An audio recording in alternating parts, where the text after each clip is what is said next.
So finally, week 10. If you've been following the weekly sequence, then my sincerest apologies, as I have been unable to post. I think the last video that I posted was on the 24th of September.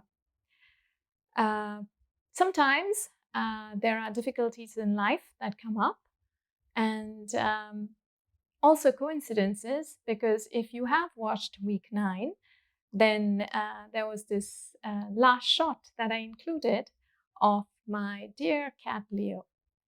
And it was quite an instinctive, random little outtake that I decided to keep on the video.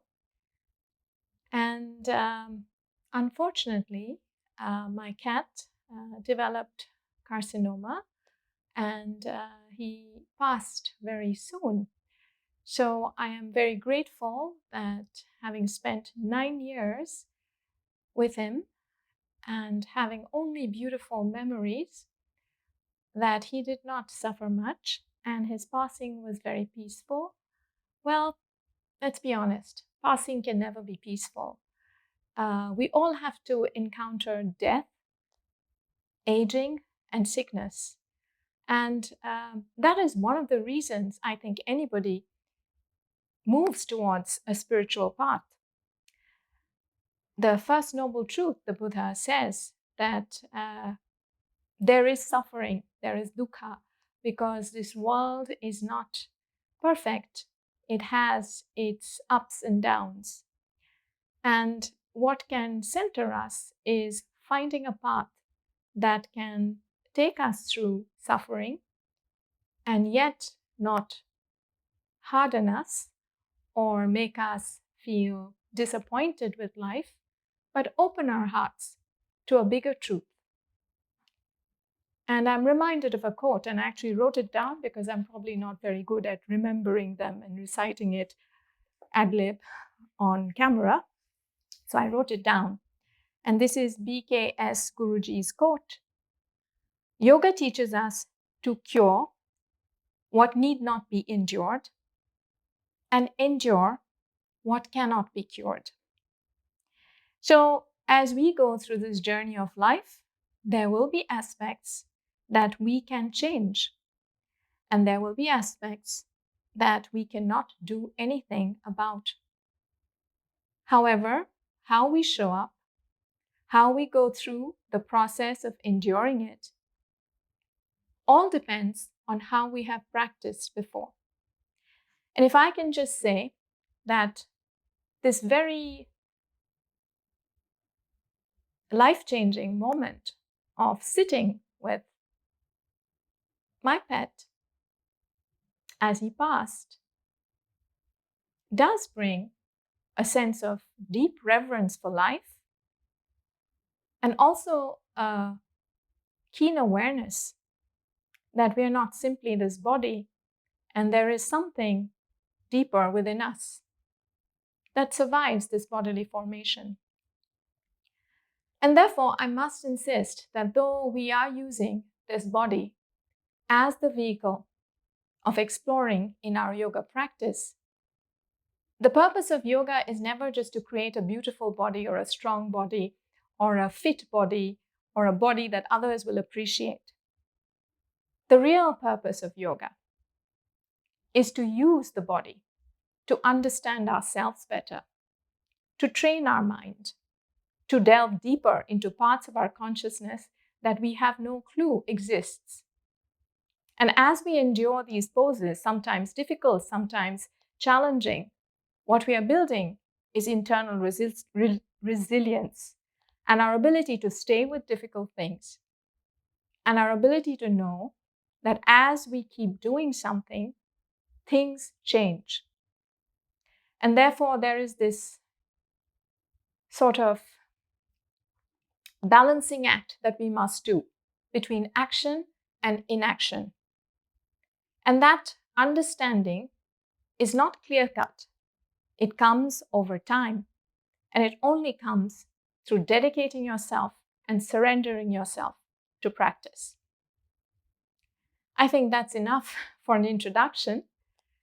let us just simply do our practice. In terms of sequences of asanas, week 10 is quite similar to week 9.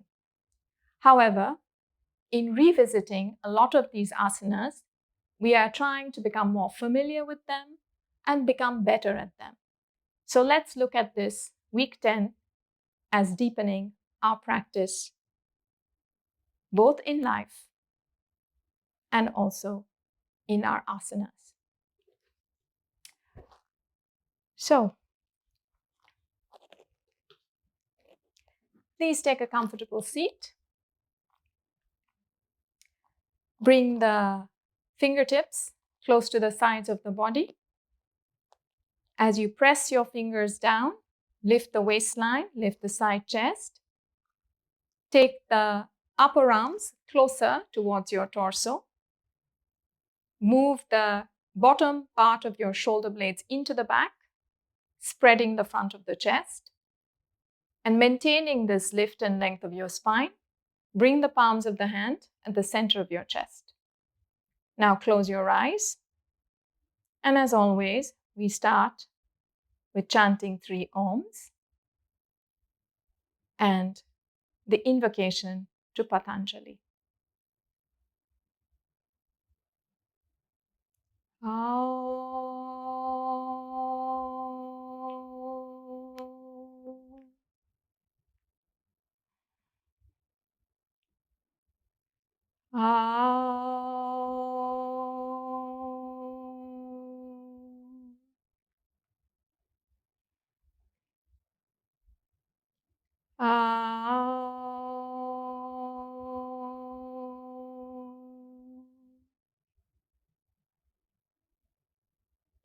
Yogena chitasya padena vacham malam sharirasya javaidakena yopa karotam pravaram muninam patanjalim pranjaliranatosmi abahu purushakaram Shankha-chakra siddharinam sahasra shirasam shvetam pranamami patanjalim harihi om.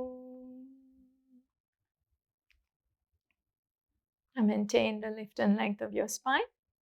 Gently lower your head down. Release the hands, place them back on your legs. Open your eyes and lift your head up. Okay, so starting with Samasthiti. So position yourself on the center of your mat. Join your big toes. Evenly press the bottom of the feet down. It's important that we bring our outer lower legs closer, our shin bones closer. Hug the outer hips in. Move the inner thighs back, the outer thighs back. From the waistline, go downwards towards the buttocks, so the pubic bone starts to lift up towards the sternum. Spread your collarbones, stretch your shoulders down through the elbows, down into the wrist, and stretch the palms, the fingers evenly. Look straight.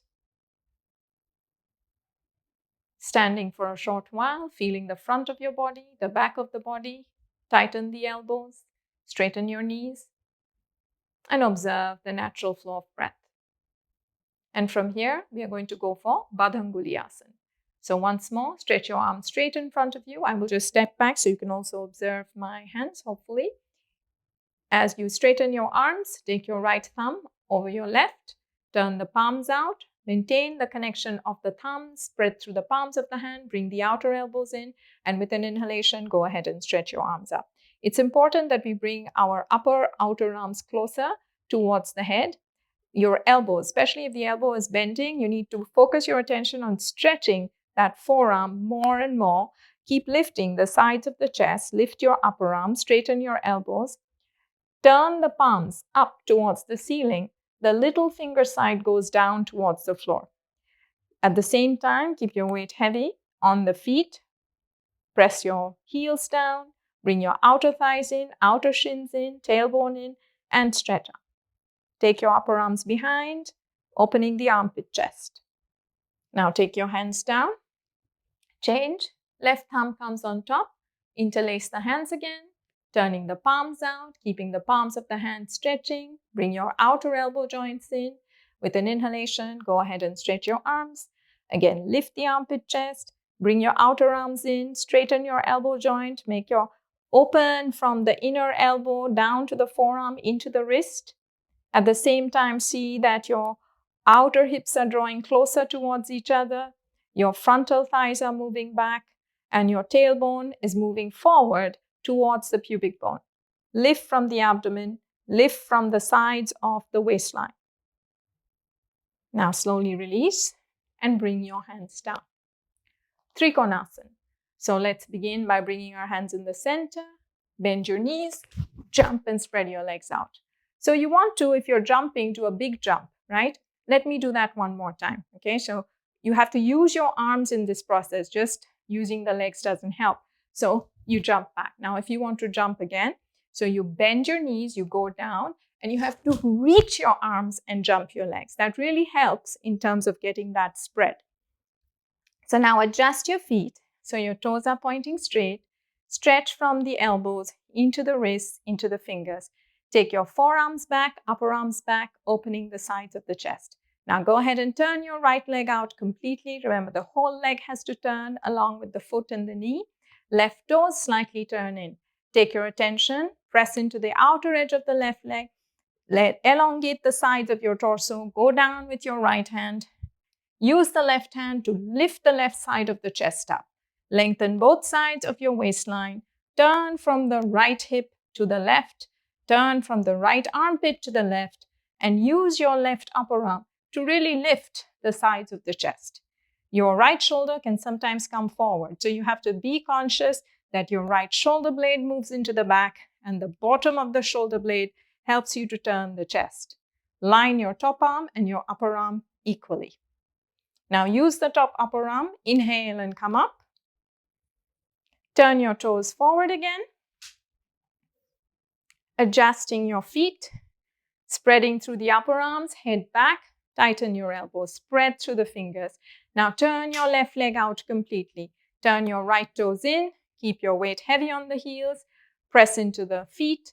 Keep the lift of the waistline. So lengthen both sides of your waistline as you go down. In fact, don't drop your arm too quickly. You want to stretch that armpit, be strong on that right outer hip, and place your hand lightly. The weight of your body is not sinking down. In fact, the legs are carrying you. So outer hips are firm.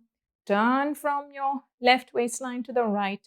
Your head is facing forward for now. Don't worry about turning your neck. Turn from the left side of the chest to the right. Keep reaching with your right upper arm. Draw that left shoulder blade into the back. So your neck is long. Your head is going towards, away from the pelvis. The pelvis is going in the opposite direction. Now pressing strongly into the outer edge of your right heel, keeping your right thigh firm. Inhale and come up. Turn your toes in. Once more. Jump. Walk your legs back. Pause. Take a couple of breaths here. Normal soft inhale and exhale. Let's move on to the next pose, Virabhadrasana 2. Bring your hands in the center. Hopefully you're remembering all the names now. You're getting familiar with the name of the asanas. Bend your knees, jump and spread your legs out. Have a good distance between your feet because we have to bend our front leg. Take your upper arms back, forearms back. Turn your right leg out again from the root of the thigh. Turn your left toes slightly in. Really be firm on the outer edge of your left heel. Keep your left thigh. This is important. This loose thigh doesn't help. You have to learn to lift the whole thigh muscle up into the hip and keep that outer hip back so that it becomes a root of a pose. A root of a pose is very important. So now we don't move that root. We make an effort to dig that root down as we begin to bend our front leg. You need to lower your right buttock down. So go down from the hips. If your buttock is going back, this is where you have to lift your right hip up, drop the right sitting bone down and go down. Now my distance is not right. I could go a little bit wider so I can lower my hips down.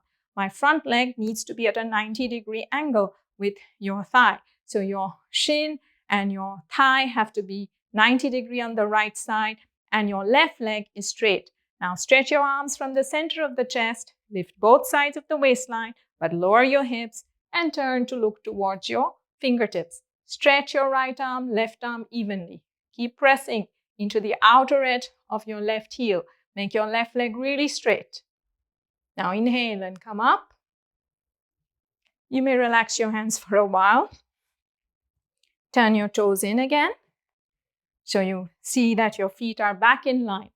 Go to this area. This is where the hip is and the legs attach. So if you just go a bit below, like where I'm touching, on your body, you must draw these outer hips in and move the thighs back. It gives you a good firm connection of keeping your thigh bones in their joint.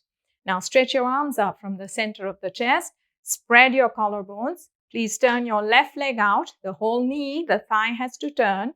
Turn your right toes in and stamp the outer edge of the foot.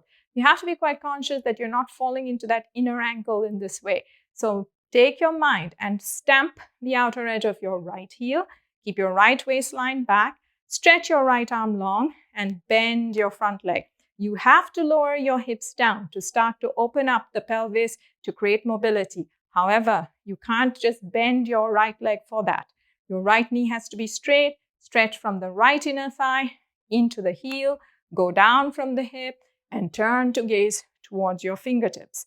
As you lower your left sitting bone down, observe that the left waistline is not falling. It has to lift from your thigh. Take your left knee back, left buttock in. Inhale and come up. Turn your toes in, jump, and walk your legs back. Utthita Parsvakonasana.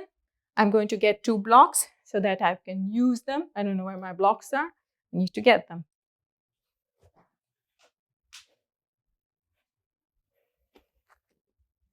So place your blocks, as you've already learned, a bit behind you.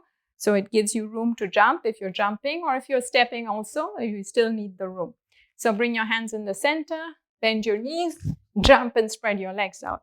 Have a good distance. Also, position of the block is not very far. It should be close to your shin bone so you can easily reach for it.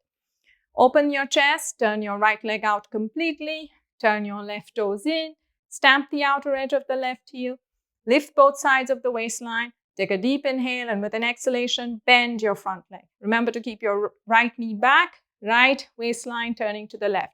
Maintain the knee back, waistline turning to the left as you lengthen the right side of your chest. Go down. Your whole right side should be as close as it can get to your thigh. Now you can adjust. Now, how do you know if you're too low? If your chest is facing forward, you need to come up so that you have this room here in your hip so that you can keep your right knee moving into the arm, but turn from the right waistline to the left, turn from the right rib cage to the left, and stamp the outer edge of your right heel strongly. You can lower your left hip down, but see that it stays back so the thigh doesn't push forward like this. Now stretch your arm as you go across. And in terms of the arm is not dropping because the lower part of the chest is lifting, the head is lifting, the head is going towards the upper arm, and the arm is extending. Again, I lost my turn, so I have to turn from the abdomen, turn from the chest, and stamp the leg. Parsvakonasana on the right side. Now let's use the left arm. Inhale and come up. Lower your hands down. And we go to the other side. So again, toes pointing straight. Readjust your feet. You always have to do that because when we turn one side or the other, things get moved. So again, it's worth looking. Are my feet in line? It also brings you back to what's going on, not just randomly going ahead. Place your hands on the hip, press into the legs, draw the thighs into the hip, chest open. Now spread your arms out from the center of the chest. Turn your left leg out completely. Turn your right toes slightly in. Keep the right outer hip into the body. Extend through the arms.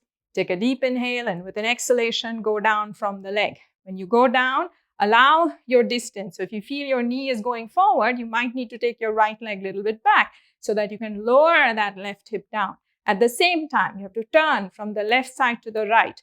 Stretch your whole left side chest down. Adjust your block as you need. As I said, the way you know that if it's too low or high is to look at your sternum. If the sternum is facing down, you might need to lift yourself up so that you can open your chest, because the sternum has to open. At the same time, you have to move your left knee to the arm, resisting the left upper arm, turning from the left hip to the right, left side to the right.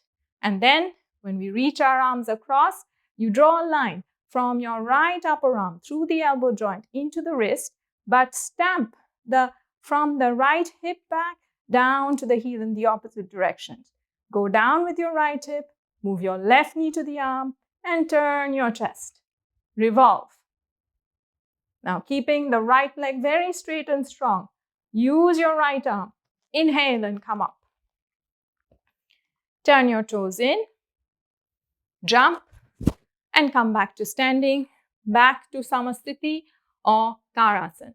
Take a couple of breaths here, normal soft inhale and exhale. Next, we go for Virabhadrasana 1. You don't need the blocks, so I'm going to move the blocks out to the side.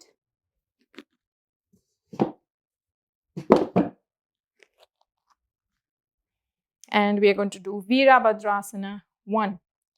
So stand on the center of your mat, bring your hands in the center, bend your knees, jump and spread your legs out.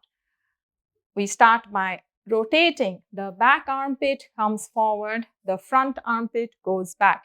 So there's a rotation of the upper arm. Your elbow joint is tight, you stretch your forearms, and maintaining the stretch of the forearms, bring your upper arms close towards the head.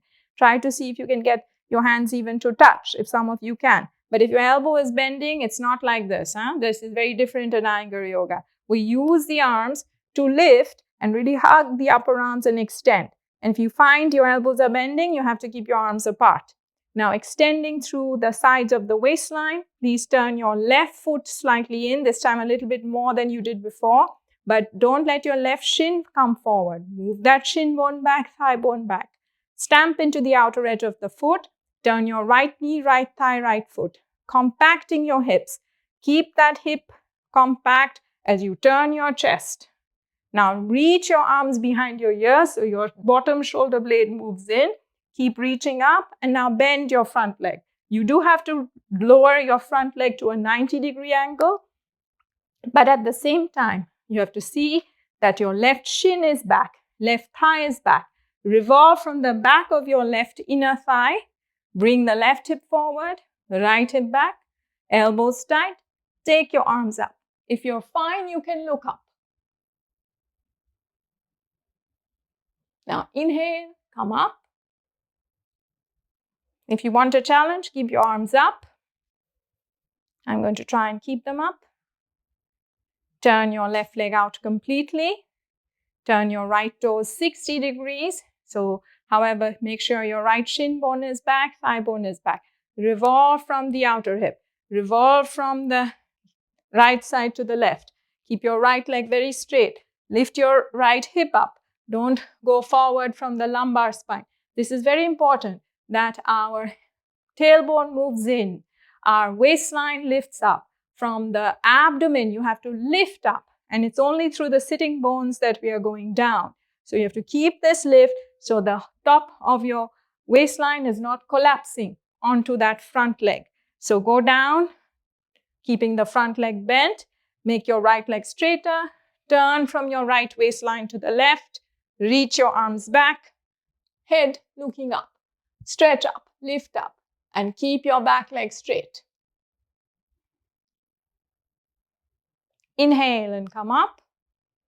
Turn yourself around. Toes in. And jump your legs back. So we are going to do Virabhadrasana 3, which is a balance pose. And I'm going to show you the classic way of doing it, which is of course without props. And on one side, I'm going to show you how to do it if you find balancing a little difficult, right?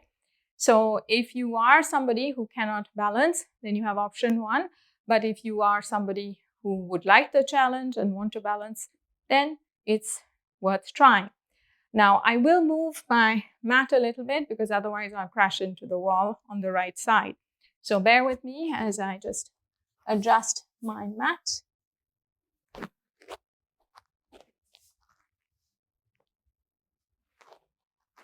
Okay, so once more, you take a moment to stand with your feet together, bring your hands in the center, bend your knees, jump and spread your legs out.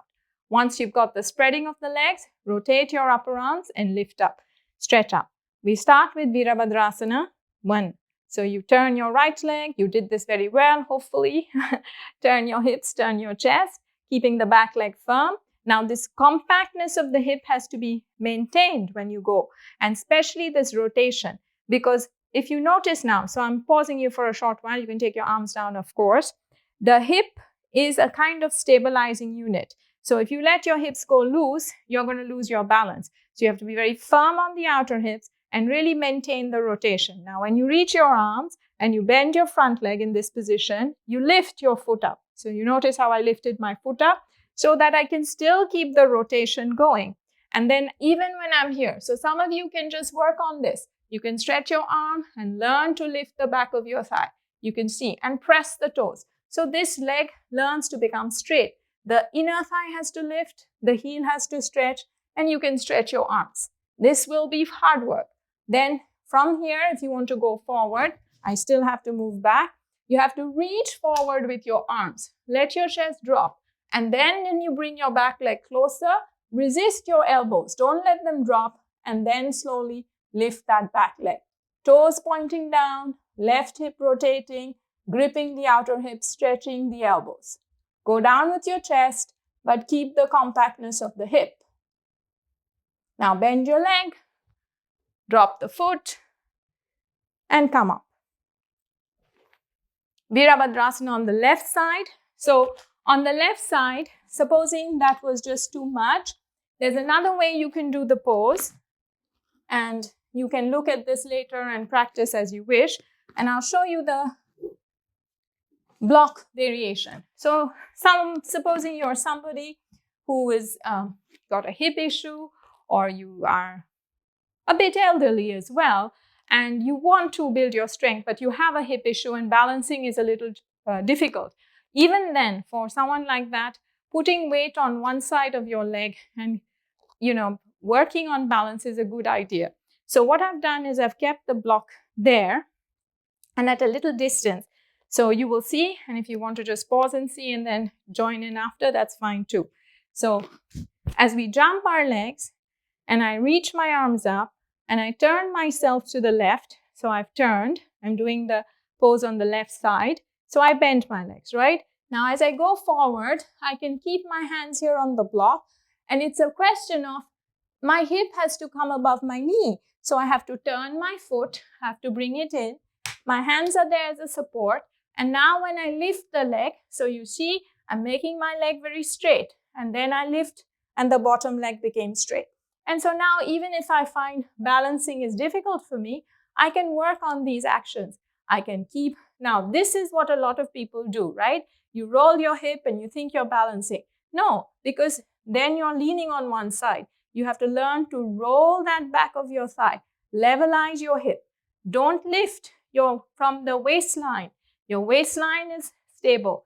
It's your leg that is stretching. Yeah, so you have to be gripping those outer hip sockets and lengthening. The arms are straight. Your chest is parallel to the floor. You can keep your straight leg, in this case, your left leg firm. Don't let your hips tilt and shorten the waistline. Your hips are level. And then if you want to try, you can see, can I try my arms or not? That's also another way. Now bend your legs, take the leg back, come up to Virabhadrasana 1 and up. Turn yourself around, jump, and come back to the center. So that was Virabhadrasana 3, which is, of course, our second, not really the third, balancing standing pose, because we've done Virasana. Hopefully that's tree pose you've practiced. We've done Ardha Chandrasana, which is half moon pose. And now we are doing Virabhadrasana 3, which is also a very good balancing pose in terms. And it's a little bit harder, perhaps, and you can see there's a graduated sort of going up the levels. So hopefully, if you practice this sequence, you will get better at the pose like everything else. Okay, so now we are going to do a little bit of a short Uttanasana. So you can separate out your legs, keep your feet apart, keep the grip here, so the root of the thighs remain firm. And then from there, from the root of the thighs, we go forward. Now, this is also true. Don't collapse and go from your waistline. Your thighs stay long. Again, you have a choice. If your hands don't touch, you place your hands on the block. Your legs are straight. You can go down from the pelvis as much as you can, as long as you're not shortening and rounding your back. I'll show the whole pose so you know what it can look like. So you can either have your hands on the floor and you can elongate your spine, dorsal spine in. If you're going forward or down, you have to lengthen from the hip as you go down. The back of the thighs have to lift up, the calf muscle has to go down, and then you can release your head and neck down. Make the front body long and stay here for a short while. This is with legs apart, Uttanasana. Remember that the crown of your head goes down, but keep the shoulders moving up. You can even hold your ankles, spreading the back. What's important is not to close this chest, right? So you spread your chest, you make your elbows long, so there's more spreading of the chest. And that can happen even if I don't go down so much. You see, it's not about going down. It's about expansion of the chest. So all these variations should teach you that it's about keeping the spine more even and not kind of folding in just to touch. That doesn't matter. Now bring your hands on the hips, inhale and come up. Now let's go for Uttanasana with feet together. Now if you have a back problem, please do not do this. Only if you have no back issues and you've been practicing for a while, you can do with your feet together. So that means the feet are joined together, right? And you can do the same thing. You can use your block. You can be with your hands on the floor. So keeping your thighs tight. However, how we use our legs is very important. Again, listen to your body. The main factors of the pose have to stay. How low we go is not important. How firm your hips are, whether your legs are straight, and if you've got both front and back of the body long, you can stay in this position.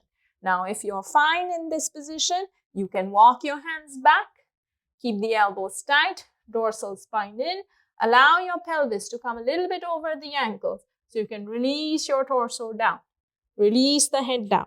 Again, we are not shortening our front body, spread the elbows, go down, let the head release, straighten your knees, spreading the back of your thighs. Keep the shoulders lifting. You can also hold your ankles, spread the front of the chest. Lengthen from the waistline down, fall a little bit forward so your sitting bones lift up and you can release more. Stretch your armpits. Now start to lift your head up, straighten, come back into concave back. Reach with your arms. If you don't have any back issue, start to reach, reach, reach. Inhale and come up. Pasvottanasana. So you're going to take 2 blocks and place it on your right side. You can start with a higher height. And you also know if your hands don't reach, you're tighter on the hamstrings, please take a chair. So the principles of the pose remain the same in terms of placement of the hand. As long as your legs are straight, as long as you're not rounding your back, only then you can go lower. Yeah, so that's better for you. And that is also beneficial in terms of getting the effects of your practice. So bring your hands in the center again, bend your knees and jump and spread your legs out. So here the distance is a little bit shorter than perhaps your Parsvakonasana because here we are keeping the legs straight. Start by bringing your hands close to the waistline. Bring your upper arms closer into the back. Move the shoulder blades in, head back. Now starting to turn. So you're going to turn your left toes slightly in. See that the outer edge of the left foot is firm. Keep your outer hips compacted. Turn your right leg completely. Keep the back leg, my distance a little bit short, so I'm going to widen my distance. Gripping here, turn from the back of your thigh. Again, here, like in Virabhadrasana, 1. Remember I said don't drop. You have to move from the pubic bone up towards the chest. Your head needs to stay back. So you get the elbows firm. I straighten my back leg. I stay firm with my legs, my head back. As I start to roll the hip, your right hip goes back, left hip comes forward. But be firm on this thigh. Don't let it drop as you go down. Now, once you're here in the pose, you adjust your blocks to your level. See that your arms are straight. Again, it's a dorsal spine in. So if you're in a rounded space like this, you do need to raise your hands. So you can roll the upper arms, draw the shoulder blades into the back, and then only from the hip, we lengthen the front body and go down. Keep your back leg firm. Occasionally think about your right outer hip. Keep stretching from the right inner knee all the way into that right big toe, just to make sure your right leg stays straight. If your hands are going to reach down, you can keep your hands down and then lower your head down, chest down. Again, your front body has to stay long. The left side of the waistline goes to the right. Keep your left hip back. Now to come up, you straighten yourself and bring your hands back on the blocks if you use them. Hands on the hip.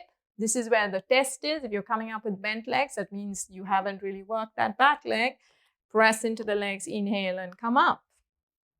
So let's take the blocks to the other side. I come back to Uttanasana. I shift my blocks and then I'm going to do a jump. So stand with your feet together, taking the outer shoulders back, elbows tight. Recover your breath for a few moments. Normal soft inhale and exhale. Again, let's bring our hands in the center. Bend your knees, jump. Now place your hands on your waistline. Lift the front armpit chest, taking it back. Bring your upper arms closer. Draw the buttocks down. The pubic bone comes up towards the sternum. Keep the chest open. Now turn your left leg out completely. Turn your right toe 60-degree turn with the foot. Keep the hips compacted and turn from the back of your thigh. Move your right hip forward, left hip back. So also to make sure the left knee is not going forward like this. You have to go to that left outer hip socket. Move it in. Stretch your left inner leg from the knee to the big toe. Make it as straight as you can. And then turning from the pelvis, maintaining the straightness of the front leg and the back leg as you go forward. Once more, we bring our hands in such a way so they're directly underneath the shoulders. By now, I leave it up to your judgment to know what is right in terms of your height of the hands. Remember, your right leg has to be straight. Your right hip forward, left hip back, and belly forward, chest forward. So the pelvis is going back, but the abdomen is going forward, the chest is going forward, and that's what's going down over your leg. It's not your hips coming forward like this. You have to be stable on those legs and stretch your spine and press into that big toe and release your head down. If your hands touch, you can release your head, don't hold it, but keep the legs firm, hip back, abdomen going down. Turn from the right side of your waistline to your left. Right side of your shoulder to your left. Maintain the firmness of your left and right leg. Knees should be straight, not bent. Now lift yourself up. Shift the weight to the back leg. Bring your blocks in as you need. Come up to concave back. And then stamping into the feet. Inhale and come up. Great. Hopefully, by now, you're ready to sit down. However, we have one more standing pose. Okay, so for this, again, you don't need blocks. If you do, then yes, please take accordingly. So we are going to do Prasarita Padottanasana. So as always, it's a good idea to kind of stand using the back end of your mat as your guide for your legs to be straight, or you can be in the center. That's not a problem. Bring your hands in and bend your knees. Jump and spread your legs out. Take a good distance between the legs. The outer hips here, they have to be firm. And here also you have to watch your inner knees. Don't roll your outer knees in this way. Your outer knees go back. The outer edge of your foot stamps. The shin bone has to stretch down. Your thighs have to pull up. The knee has to be pulled up from the top of the knee to the hip. And then the hip is holding the pelvis. Yeah, so you have to build these lines, the muscles in your body to carry yourself well.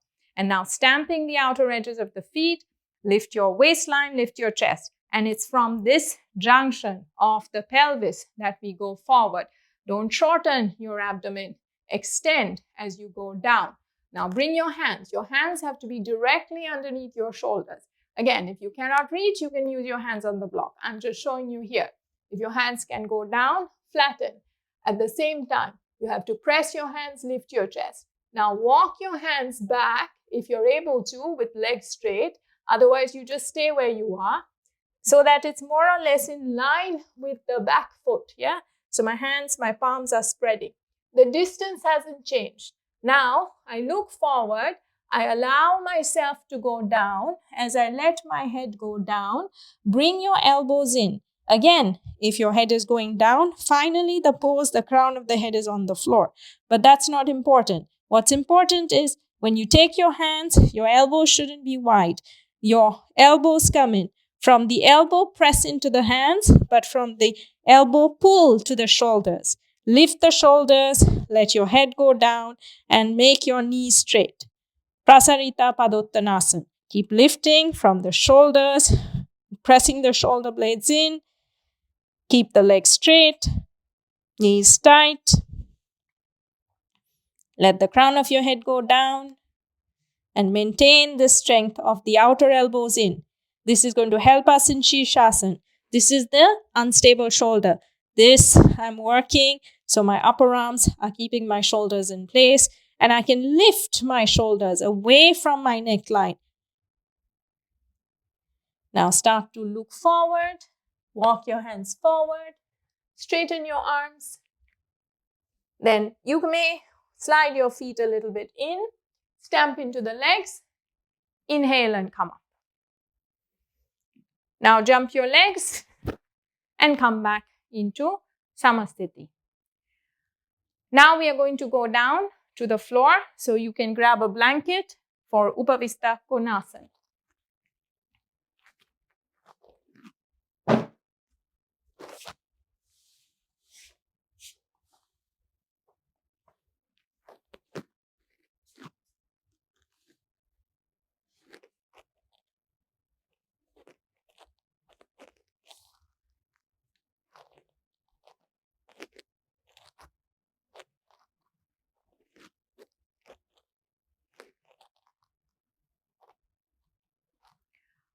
Upavistha Konasana.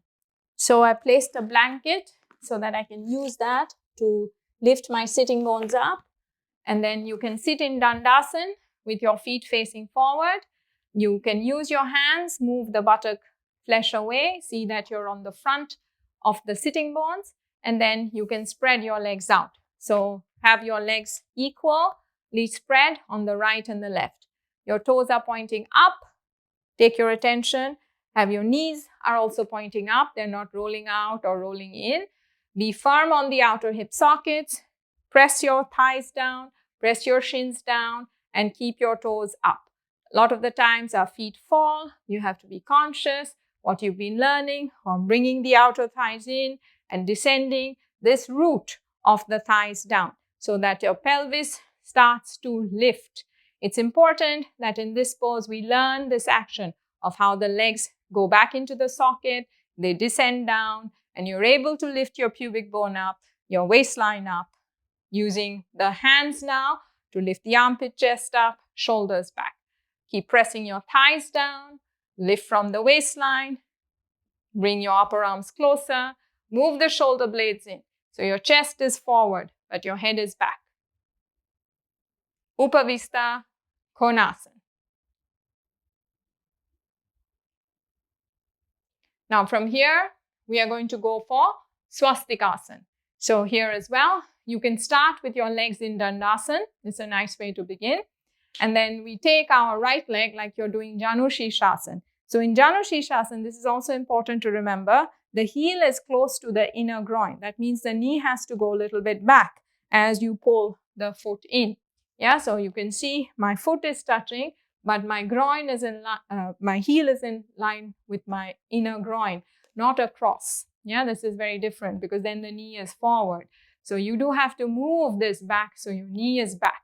Now from this position, this is just a little information for your Janu Sirsasana later, but this is not how we do Svastikasana.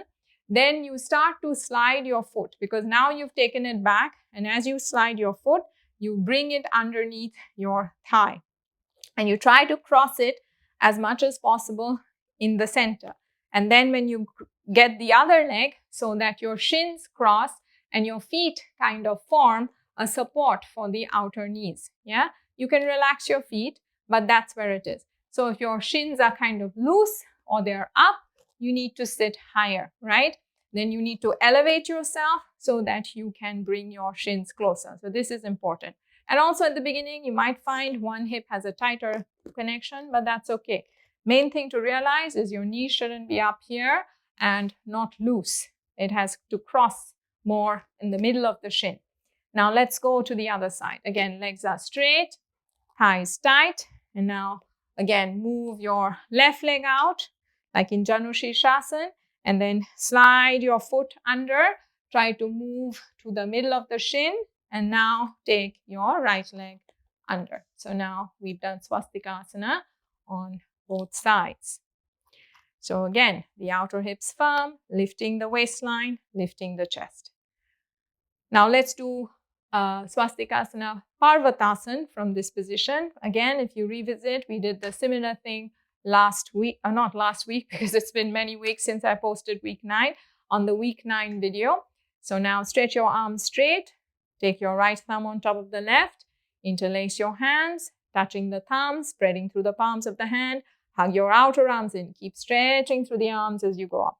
Stretch your armpits, stretch your elbows, lift the waistline, and keep the thighs pressing down, outer hips in. Take your upper arms back, shoulder blades in. Now bring your hands down. Let's do the other side because then we've done Parvatasana with one leg. So you can also just change your crossing of the legs. See that the shin bone is crossing in the center. Adjust, tuck your feet in so that they support the outer knees. Now stretch your arms again. Left thumb goes on top. Interlace your hands, turn the palms out, keep the fingers stretching, palms stretching. With an inhalation, go ahead and stretch your arms. Stretch your armpits, outer upper arms in, shoulder blades move into the back. Lift the waistline up. You want to stretch your arms almost from the waistline. So you have to lift this front bottom rib, floating ribs up, and work your upper arms behind your ears. Head straight. Elbows straight.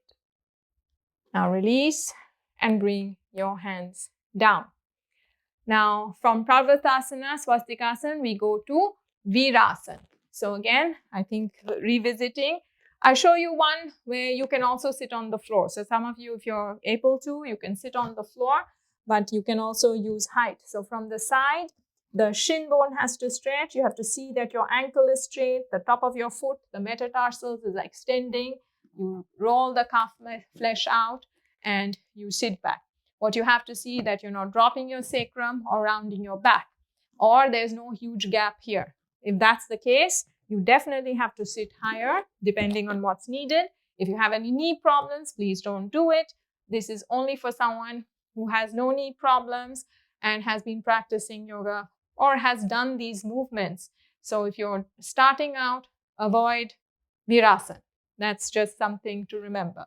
So, yeah, so if it doesn't come easy, you feel any pain in the knee, that's a pain we have to take care of and not push past, because later then we will have problems.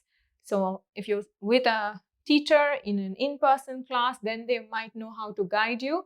Since I have no idea what is there on the other side of the screen, I can only exercise caution and tell you that if you're able to do this with ease, then do it. Otherwise, please do not.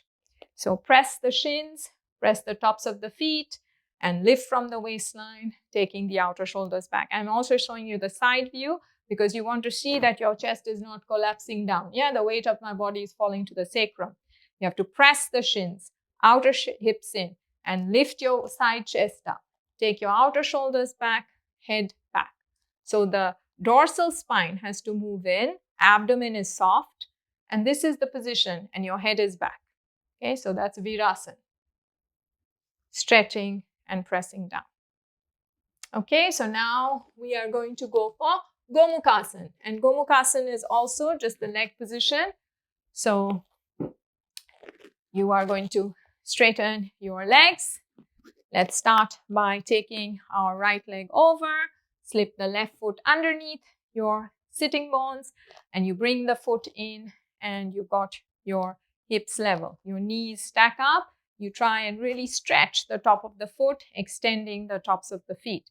If your hip is very uneven, again, I've shown you an option where you can just sit higher up and just bring your foot as close. Yeah, and a lot of people don't have that much rotation, so it means maybe the knee, it has difficulty. So again, these leg movements, sitting movements, you do with caution, listening to your body, and slowly. Gomukhasana, keeping your hips level. Now let's do the other side. So straighten your legs, and you can slip your right foot under, bringing it underneath your left sitting bone, and then you bring your left leg over. You want your knees to line up and get the feet stretching, pointing back, very close to the outer hips. And whichever hip is lifting, you have to descend that hip down so that you lift both sides of the waistline evenly. Shoulders back, spreading the front of the chest.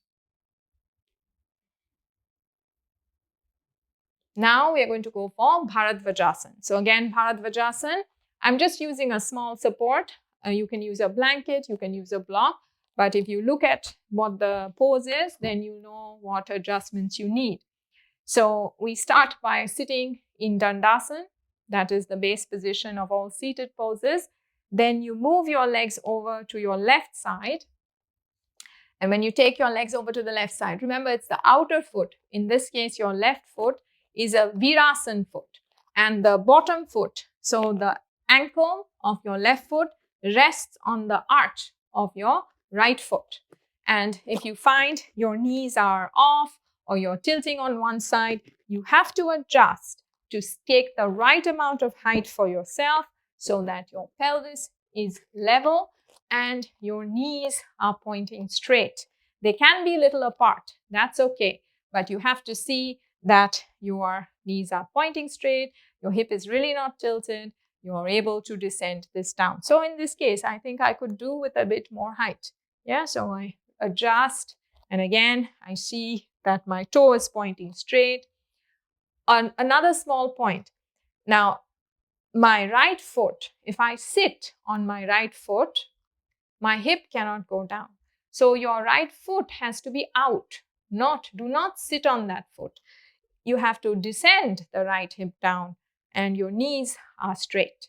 Yeah, so this is Gomukhasana, leg position. The left leg is in Virasana. The right foot is flat in this way. Show it. Yeah, so this way. So you can press that ankle and don't have the heel sort of, this is my heel lifting my buttocks. I move the heel out so that I can move my hip down, knees pointing straight. Now let's do Bharadvajasana, leg on the other side. So please straighten your legs again. And again, we spend time to do this because Bharadvajasana is one of the first seated twists we learn, but the leg is kind of complicated, right? So that's why we are practicing it for 2 weeks to kind of get an idea of it, so that when we go for the 11th week to actually understand the turning, you already know this part. Yeah, so that's why this progressive learning technique is very useful. You don't feel overwhelmed by so many things that you're having to take in. And having that space of the week to study, to learn, helps you to absorb better. So let's go to the other side. Please bend your legs and you take your blanket again and you adjust your pelvis. And I lift it up. I take care to see my calf muscle is rolled down. My knees are on the straight line, not tilting.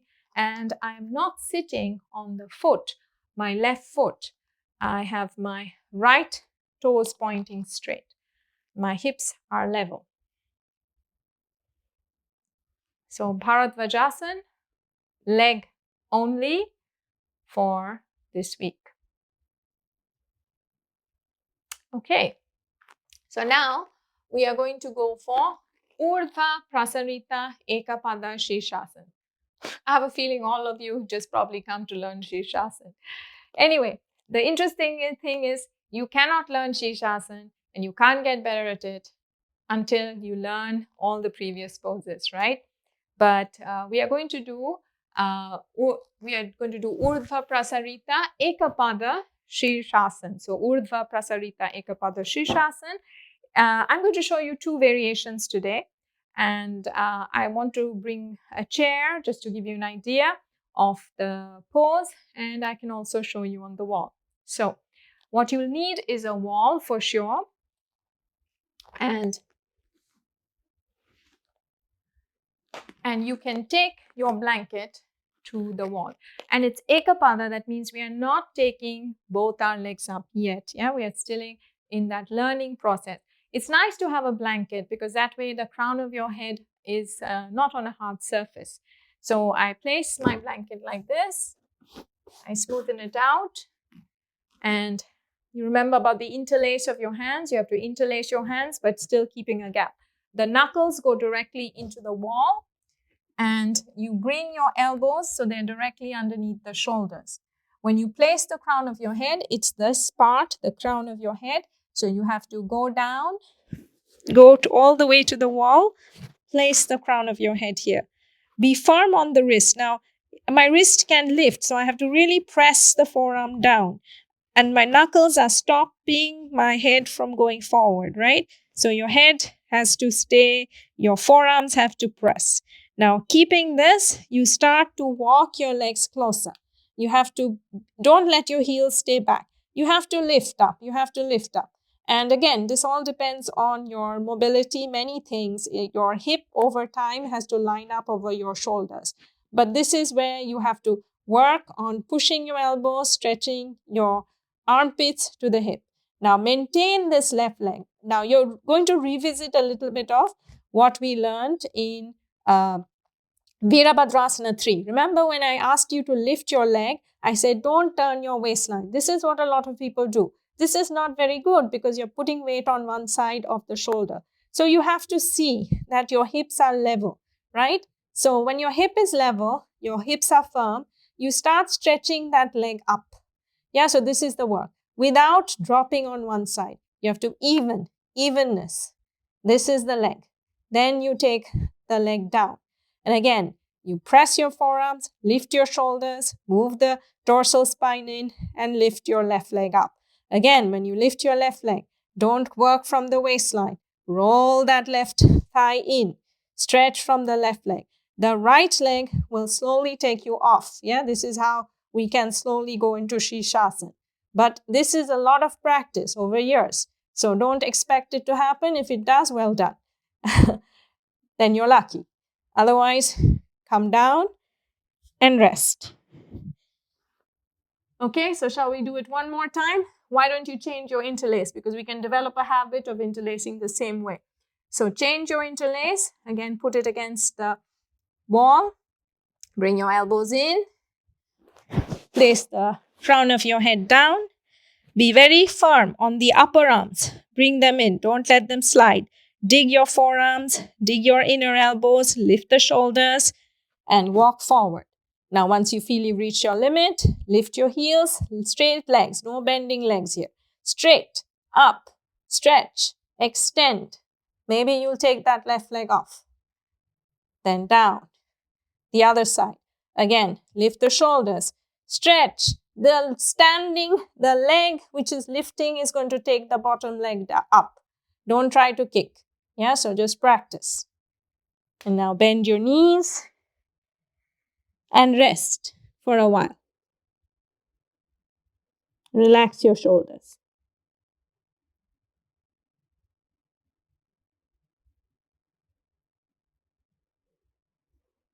Now slowly begin to lift your head up. And we are going to do Adho Mukha Svanasana and Urdhva Mukha Svanasana.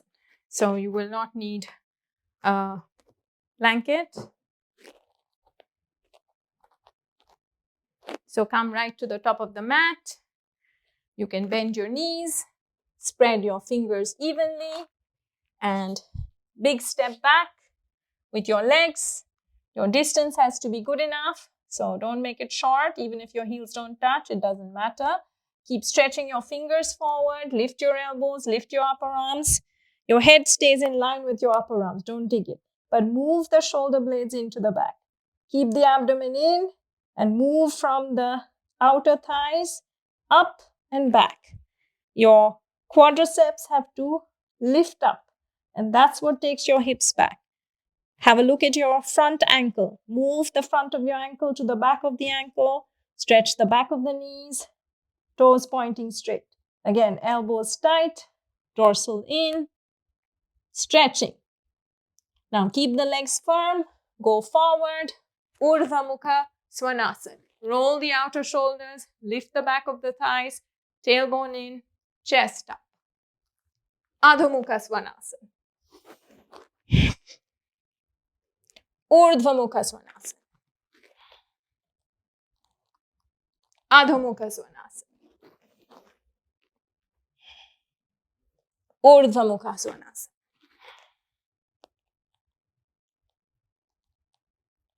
Adho Mukha Svanasana. And now slowly come down. Rest.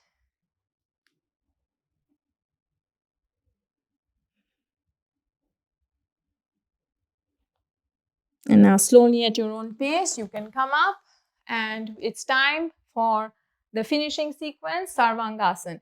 Now, again, if you're if you were menstruating, you shouldn't have done the previous one, which was the inversion. Anyway, that's there in the description box. The other thing is that supposing you cannot do Sarvangasana, I'm going to put a link where you can have a look at how to do Setubandha Sarvangasana. There's a separate video which tells you how to do Setubandha. So you can skip this section and you can do Setubandha Sarvangasana, and then again join in. There is another little link. It's all there, the timestamps. So you can join in with the last two poses and Shavasana. Yeah, so you have some options. Okay, so now let us set up. So Sarvangasana. I'm going to stop the video and set it up, and then you can do the same. By now you should know how to do it. So set up your procs. I'm also going to use a belt today so that I can keep my elbows in line and they don't tend to slip off. So it's a good practice, especially if you find it difficult to keep your elbows in. So I keep my belt close to my upper arm. I lay down, positioning myself in the center. See that there's enough space. I move my head down, pin the outer shoulders down, and then you can bend your knees, throw your legs back. Remember, I'd also shown you a way with the chair. So if you cannot touch the floor, you can have your legs higher up on the chair or even on the wall. So by now you should know how to set up in Sarvangasana. Again, I roll, I go more to the top of the shoulders.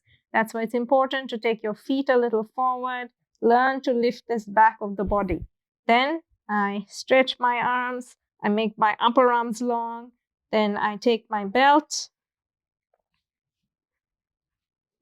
and I roll the outer upper arms, extend my fingers, dig the elbows in, and then again place your hands on low. Don't keep it here. You try and get your hands as low as you can, closer to the shoulders. That helps you lift. And then from here, one leg at a time, stretching the leg. It's a bit like the same Urdhva Prasarita Pada Sirsasana. You use the one leg to lift the other leg, and then you stay. By now, we should be working towards at least holding the pose for 2 to 3 minutes. Keep your legs straight, but of course, you have to listen to your body. We'll stay here for 2 minutes or 3. Knees tight. Try to bring your outer hips in, buttocks in. Lift the back of the body. Don't sink your back of the body on the support or your legs forward. You have to really work on lifting the back. Keep your weight more on the elbows. That means the weight of your legs is more to the elbows, the buttocks tuck in, and your head is resting. The more we take our weight to the legs, the more the weight comes to the neck side. And that's not good. Yeah, then you can just stay in that pose. You have to learn to take your legs back, move the buttocks towards the heels, stretch from the calf muscle, and try to keep your big toes close. Draw the outer hips closer. It's a difficult pose because it builds a lot of strength. And it's easy when you feel, oh, I've just gone up, but there's a lot of work involved. Knees tight. Keep stretching your inner legs longer and longer. Open the back of your knees. Move the buttock in. Press the elbows down.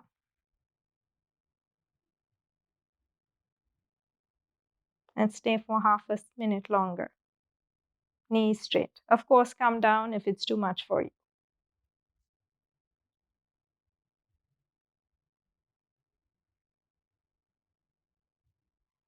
Now, slowly, as you take your legs down, you can go with both legs. And then we are going to do Suptakonasana. So Suptakonasana might be new.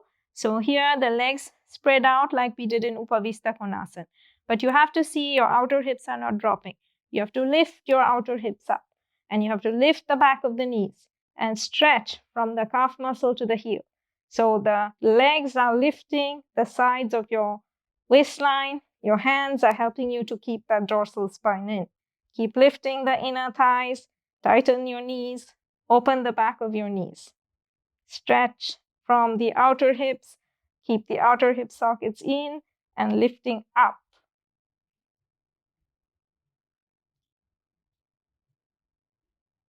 Now try to keep that as you come to Halasana.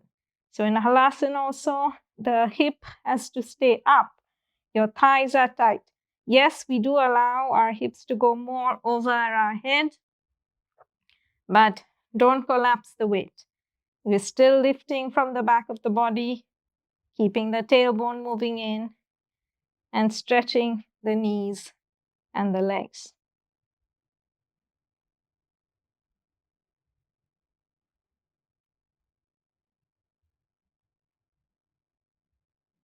And at this point, if you want, you can take your belt off. You can even keep your arms sideways, but keep lifting.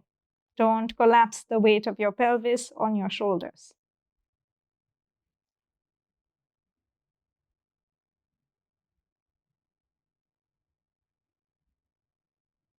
Now we move to Karnapindasana.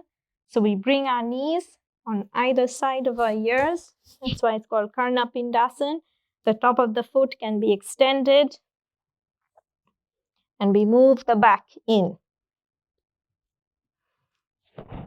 Move the knees close to the shoulders. Lift your inner thighs. Lift the outer hips.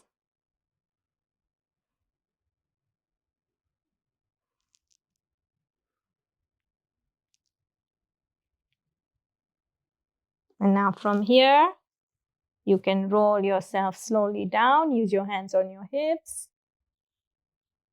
And then just be there. Don't jerk up. Please let your head just stay there. Let your shoulders relax.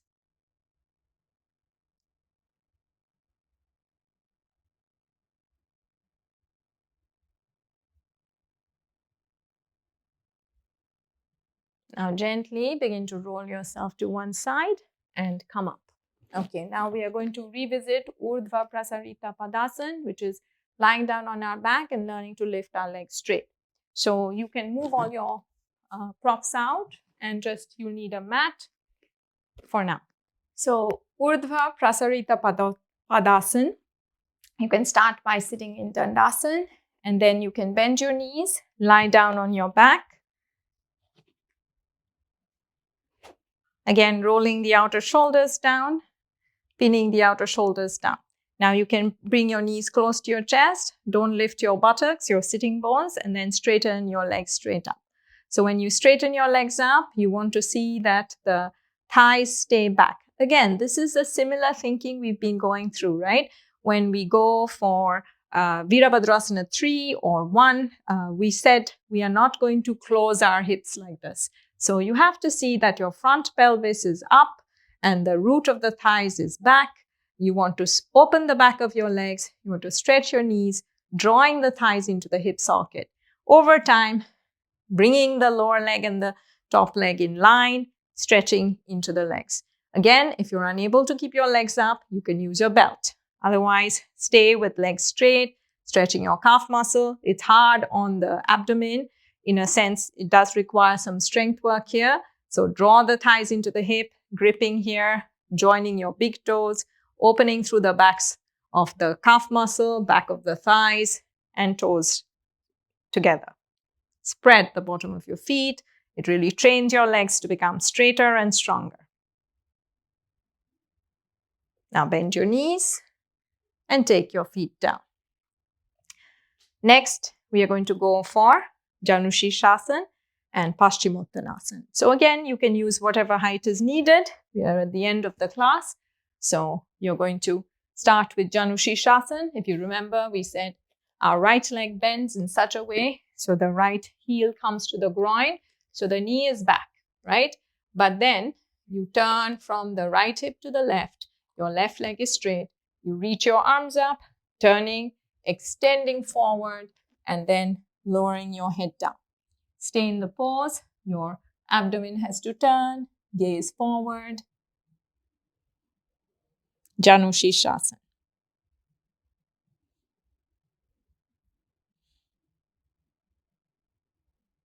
Now come up into concave back again. Bring your hands and come up. Janu Sirsasana on the left side. So bend your left leg. Bring your foot in. Your right leg has to be really straight. Make it straight. Also, if you're dropping from the sacrum, it's very important that you sit higher. Yeah, so do not drop. In fact, you have to see that your sacrum has the ability to lift. If it's not doing that, then when you go forward and you're getting pulled, it's very hard on the back. So it's also okay if you cannot go forward to stay in this position and just practice here. If your sacrum is lifting, if your legs are straight and you can lift up, then go forward. And once you're there in the pose, moving that sacrum in, go down. So see that your thighs are tight. You're going forward, turning from your left side to the right side. As you go, take your head down. Also, the back tends to round. So if that's the case, again, it's the front of the body that has to go down. The elbows remain up.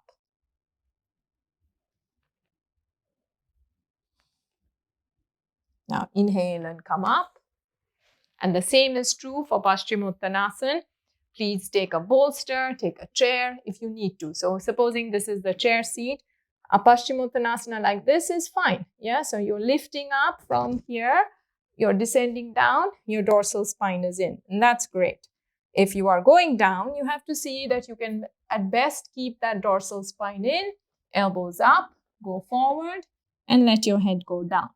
If your back is really high and rounded, it's much better to stay upright. Legs are working, lifting from the sacrum, lifting from the front abdomen up, descending the thighs down. Go forward.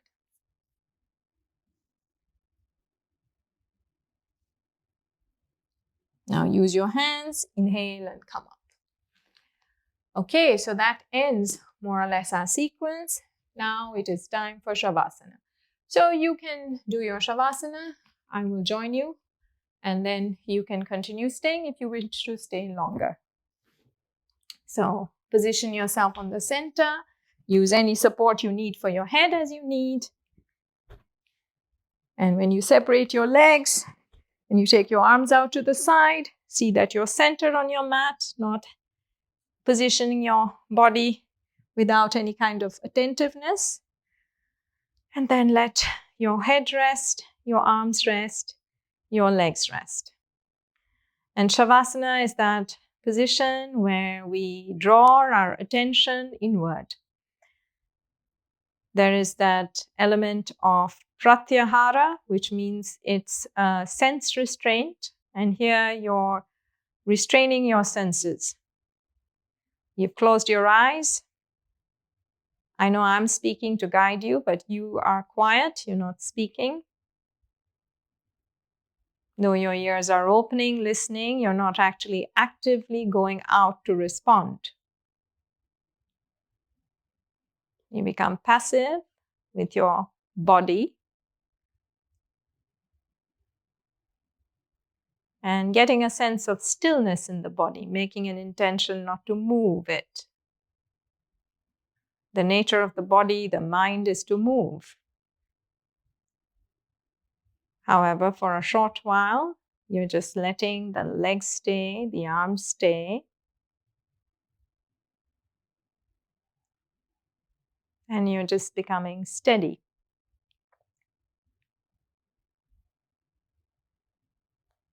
Let go from the arms, down the elbows, to the fingertips, both the right side and left side.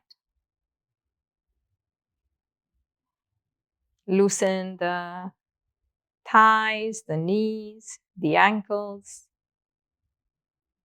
for both the right and the left leg.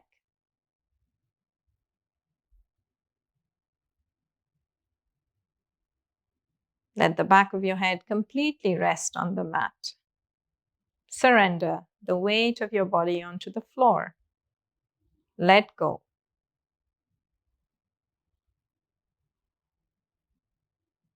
Relax the corners of your eyes, your tongue, your jaw, and just rest in quietness for a few moments.